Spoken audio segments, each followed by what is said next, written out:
Okay, Mr. Ayoob Kara, regional minister, deputy minister of regional affairs in Israel. That's the right title. No, the Correct? deputy minister and status minister of the regional cooperation. Long title. So forgive me for not getting it right. Very nice to meet you. First question must obviously be, what brings you to Sweden today or these days? We come to be part in the week of the water in Stockholm. They come to this conference this week, people from professional of water from all the world, and also members of different governments from the Middle East, from all the world. And of course, to present Israel in this conference is very important because before everything, I think, is the water, is the material that's important for our state, for all the world.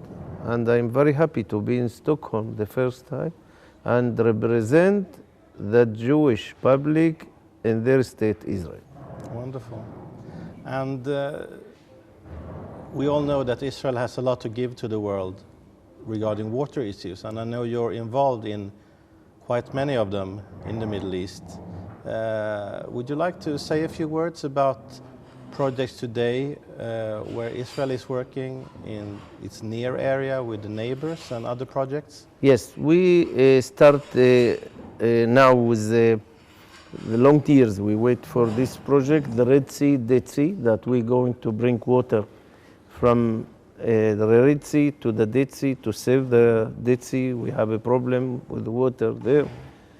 And of course, in this project, we could imply Jordanian and Palestinian people around this project because this is important economic project and the big one in all the area. And we need Jordanian become more strong economy because they're fighting the same enemy as ISIS and of course Iran, that is a big enemy in the Middle East. So you mean that the water issue is a problem solver in many other areas besides the water issue itself? Of course, the water is the important issue, and because that we're starting with this project, this is only the one pilot. We're going to do another direction, another pilot to find solution for the water. Israel became last year I think one of the important states, very professional with the water solution. And I think this is important for all the Middle East.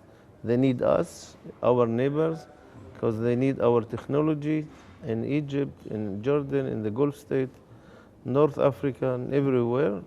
Of course, in another corners that very dangerous, and they did not have a relationship up the radar with us.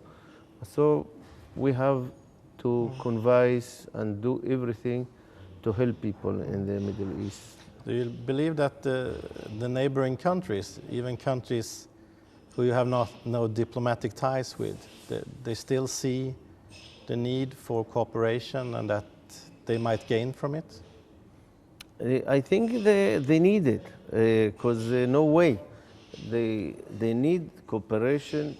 They need Israel help them because they have maybe our neighbors energy, the oil, but they are not have another material that we have it. We now have in Israel more than the past material that is very important for our neighbors, that the water and the gas, and they are not have it in other states, and they need it. So, because this is also another case that they close to us more than in the past. All the map in the Middle East changing now. Israel is not the enemy anymore for the Arabian area. The Iran and of course ISIS and all the fundamentalism organization become the problem, and we are not enemy for anyone.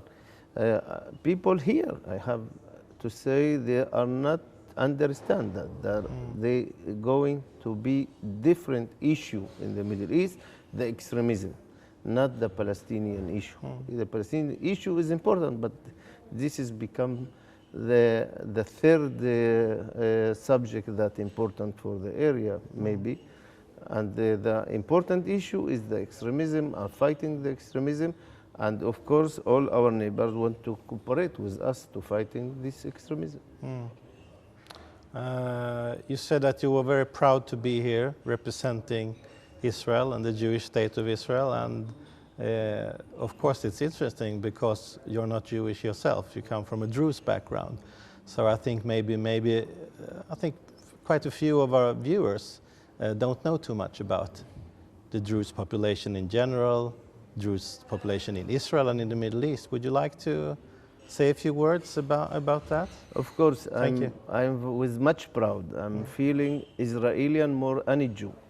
I'm not Jew, but I'm Israeli with much patriot Israeli. And I was one of the important officers in the military of Israel. I lose two brothers against the terror in Lebanon. And of course, I'm from the Druze nation that is the nation of Hitro in the Bible, father of Zipporah, wife of Moses. And of course, it's important for me to become and say loudly that stop the impiety against Israel, because Israel is not apartheid. Israel is the one democracy state in the Middle East, and of course, we want peace more than anyone, but we are not want peace like in Gaza, that we left the area and the fanatism become so strong that they every day attacks us in the south. We are not want to give another state or to lift the West Bank or the Judea and Samaria, and after that change us ISIS or Hamas. We are not want to be in this position. So I come say loudly as a non-Jew, and of course with much proud as from the Druze nation, that I want to defend Israel forever, because no way that I could live in the Middle East with harmony and democracy state like Israel. And you, of course, have Druze, maybe relatives, but other Druze people anyway, in Syria, for example. And so it's maybe interesting to hear how do they live there, the Druze people? The problem with all the Druze, like in all the minorities in the Middle East, that they are not have any human right in their states. They push him to become Muslims and they change their religions, or they push him to leave the area. There are many refugees in all Europe now, like the Yazidi, like the Kurdish, like the Armenian, the Christian. There no way to save the minorities in the Middle East, and the Druze is part from these minorities. I'm very sorry, but all the world see in their eyes how this process is so wrong, and they thinking that the Palestinian issue exactly in Sweden is the subject and the issue, and they are not care what going on with these all minorities, and they do big mistake that they accept here refugees, that they must save and help the refugees in the land of the Middle East, in Jordan, in Turkish, like Israel. Israel every day bring to their hospitals thousands of Syrian and other from all the Arabian area, and they save them, they help him. They are refugees that injuries. We bring him to our hospitals and send him healthily back. We bring children and save their hearts. We do for them operation. This is humanitarian steps. That's what must be the policy from the side of Europe, because we are in the beginning of third world. If we continue to accept refugees here, the third world become here at last. I like it very much when you talk about the help Israel is giving to people in need, because this is not what we hear in Sweden. Only this morning in morning radio we could hear a story about someone living in Gaza who is not accepted into Israel to get help. Of course, they don't mention all the people who get help. And you may, of course, debate whether Israel is responsible at all for the health situation of the people in Gaza, but this is what we hear in Swedish radio. We are not only help, we every week, in Tuesday, I'm as a minister of the regional, I bring team from Gaza every week to our hospitals who have a big problem healthily, and we absolutely help him. We give him supporting for no money, cheap. And of course we do it every week, and I invite everyone that have a problem to become, including leadership and families of Hamas. This is very important that we hear, because We are humanitarian. Yeah. Israel is I told the minister of the water before a few weeks that have a problem with water in the Palestinian Authority, that Israel not give any chance for anyone did not have water and food. Also our enemy, we give him water and food. This is our policy in Israel. It's wonderful, and of course this is not what we hear in Sweden, I'm sad to say. I know it, of course, what you're telling me, but it's good that we talk about this, so maybe we can spread the word a little more. So you had an impressive career in the IDF, and then you came into politics, and was this natural for you to, how come you started a political career? Look, I'm coming from family that my grandfather was one of the important leadership before the independence of Israel. He was in the GNF, represent the GNF in this time in 1930 till the independence of Israel. So all the Jew refugees that coming to be part in Israel, in the Holy Land, he bring him and help him.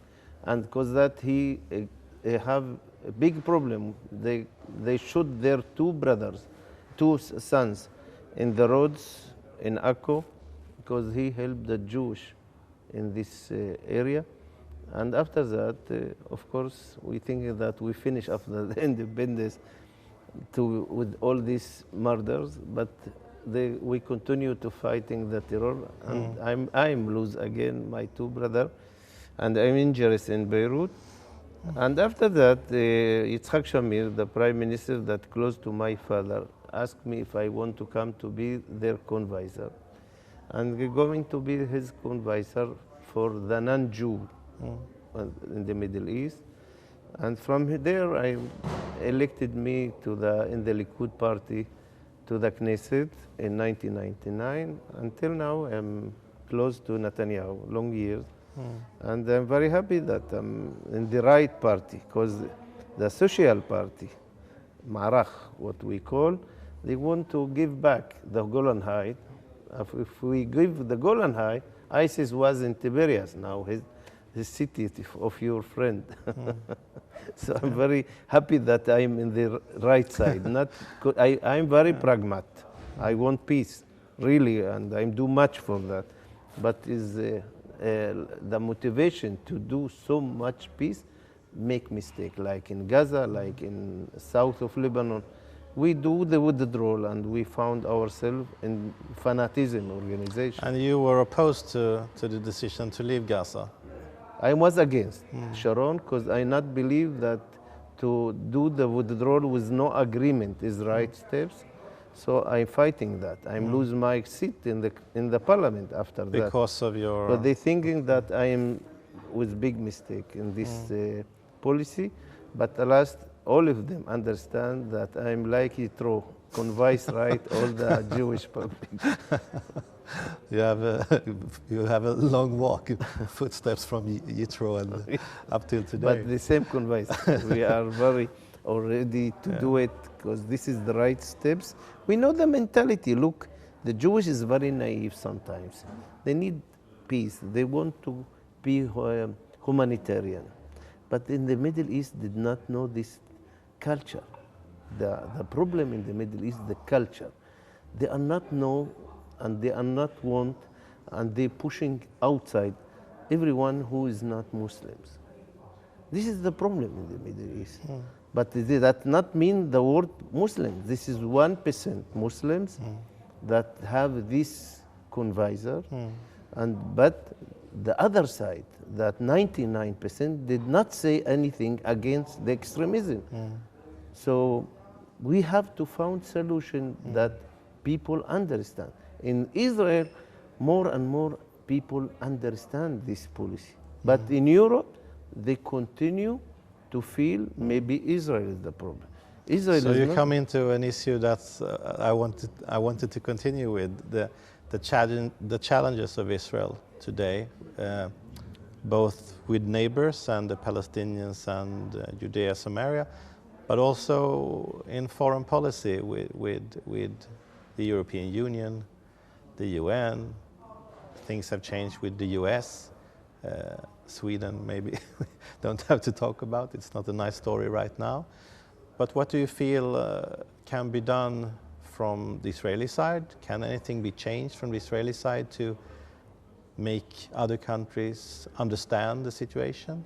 And what has to be done within the European Union and the UN and so on? It's a very big question, I understand. But what are your emotions, what are your feelings about this? The news today is it that before 1 year and more, slowly, Israel stopped to be the enemy of all our neighbors. The enemy is Iran and the extremism in Syria and all the Arabian states. So Israel more and more close, loudly and discreet down the radar in different states, and we help each other. We cooperate with different states. We have the important relationship between us and the Jordanian and the Egyptian and Turkish, and we going to now to cooperate with the Gulf states, and we do a lot for make all the area more economic. I mean, I'm start with different project for the Palestinian. This is not, we are not successful at last to do it. So we do 3 industrial park in different areas for the Palestinian, the borders, and we to implement Palestinian and Jordanian. This is a project starting now. In 1 or 2 years, they're going to be thousands or 10,000s of people that are going to implement there. And of course, we bring employed people from Jordan to Eilat and to Israel to working like foreign workers. They come in the morning, they're going back. This is make power for the economic Jordanian. And this is the process. People begin to understand that the Palestinian issue is not important. They want to live in good economic states. And this is what going around us. And they say, and for us, and trying to cooperate with us with different project economic. We have the gas, we have the water, we have different technology, security technology, agriculture, and other. And of course, this is close between us. No way to stop this closing, because they want also together to fighting the 2 enemies of all of them. The 2 enemies is, one is ISIS and like ISIS, and the other is Iran that is they are very care about the future with them. And of course, we're going to new steps, but that's not mean that the 2 enemies did not bring all the area danger in the future and make all Europe danger. So what you're saying is that your neighbors, they understand what the situation is. They understand where the threats are coming from. But do you feel that Europe, the US, the countries that are not so close to you, I mean, Europe isn't far away, but it's not your immediate neighbors. I don't think they understand this. I'm sure they are not understanding. So how do we go about making them understand or convincing or present the case, however you want to describe it? How do we do it together? Because I think we can do it together. I think the refugees and how they behave, the refugees, they understand quick that the problem in the world is not two-state, to do public. Two-state solution is not the problem. If you also give Tel Aviv to the Palestinians, they are not stop the violence in the Middle East. The extremism is the problem, because every time that they continue to accept the refugees here, they bring here the extremism to Europe. That means they accepted the third world here in the land of Europe. The situation that they found themselves with so much refugees mean that they bring here the Islamization. So you mean that the only way to learn for Europe is through refugees coming here, and then the Europeans will see what the Israel reality. See, what Israel see in you the think Middle this is the only way for this is the no Europe I to think understand? they are not want to understand. I speak with them. They all the time speaking about the Palestinian issue, but the Palestinian issue, they are not supported in our neighbors. In all the Intifada now, they are not supported. They afraid from Iran, from ISIS, more than important for them to support the Palestinian issue. Because that the last Intifada, they are not found the other our neighbors with demonstration in any corner in the Arabian area. Because they are not, because that the last Intifada did not successful. And of course they afraid absolutely from Iran.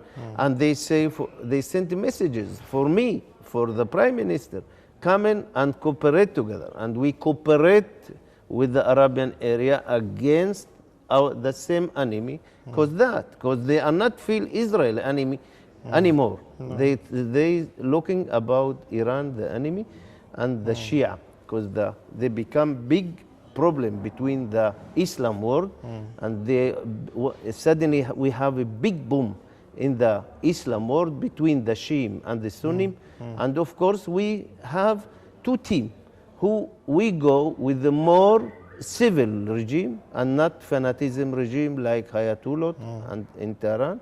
And of course, at last we close to them to fighting the same enemy if they trying to destroy us, as they say every day in the media. Well, the situation with Iran is difficult because of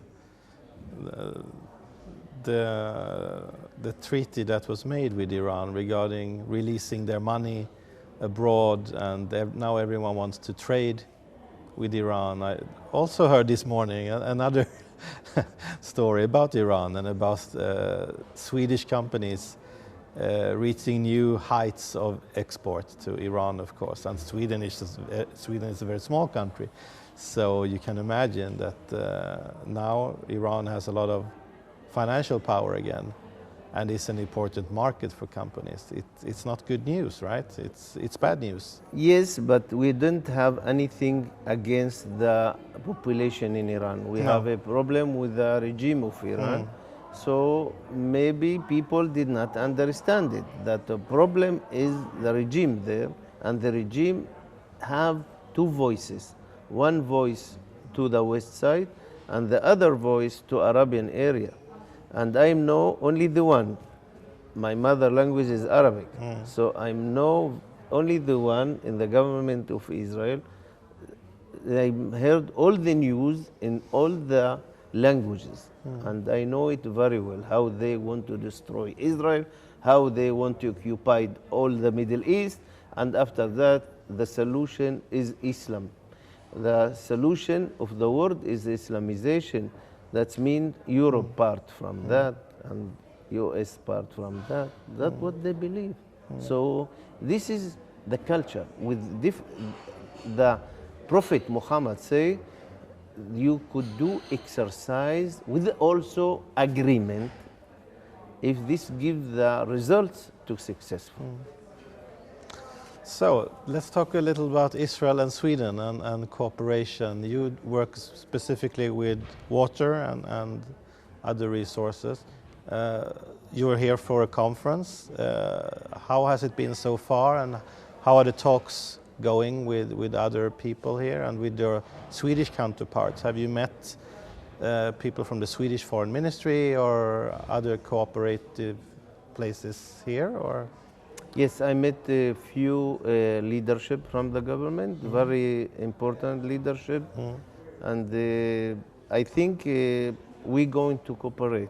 We convince them to prepare conference, economic conference for the Middle East, that Sweden lead that between the Jordanian, Palestinian, and Israel. And I think this could be important part because there's no way now to do politician. I think the right step is to make all the area better economic. And I'm sure that they have enough power to do this conference. And if they do it around the Red Sea-Dead Sea project and the water and the Jordanian River to construct and to make a different economic project there, and all to make power for the Palestinian and the Jordanian. I think this could be good idea for Sweden. I think is important for Sweden also. I feel that, and maybe we found ourselves in a few months in big conference here in Stockholm. Here in Stockholm again? Yes. Wonderful, wonderful. So you sound to me like an optimist, even though we're talking about difficult things and so on, but you sound to me like an optimist, are you?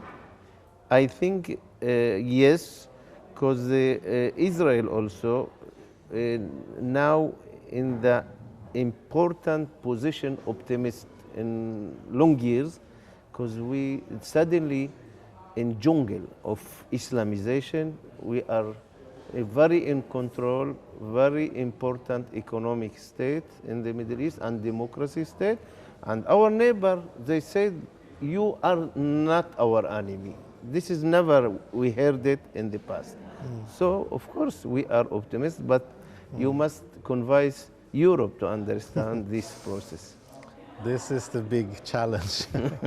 Thank you very much for this talk. I was very happy to meet with you, Thank you very much. Mr. Kara. See.